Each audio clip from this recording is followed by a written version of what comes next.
புதுச்சேரியில் உள்ள அனைத்து பள்ளி குழந்தைகளும் தொடர்ந்து தடையின்றி கல்வியை பயின்றுவதற்கு ஏதுவாக 8ஆம் வகுப்பு வரை கட்டாய தேர்ச்சி முறை தற்போது நடைமுறையில் உள்ளது.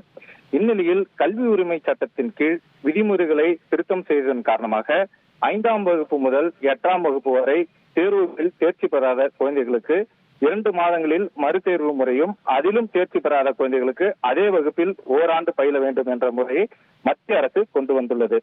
தேசிய கல்விக் கொள்கையை பின்பற்றி புதுச்சேரியில் மத்திய அரசு பல்வேறு இந்த சிபிஎஸ்இ பாடத்திட்டங்களை புதுச்சேரியில் பின்பற்றி வருகிறது. இதன் காரணமாக இந்த புதிய நடைமுறை புதுச்சேரி சிபிஎஸ்இ இந்த பாடத்திட்டத்தில் பயின்றும் மாணவர்களுக்கும் பொருந்தும் என தெரிவிக்கப்பட்டுள்ளது. இதன் காரணமாக 8ஆம் வகுப்பு வரை ஆல் பாஸ் திட்டம் ரத்து செய்யப்பட்டுள்ளதாக கல்வித்துறை அமைச்சர் நமச்சிவாயம் தற்போது தெரிவித்துள்ளார்.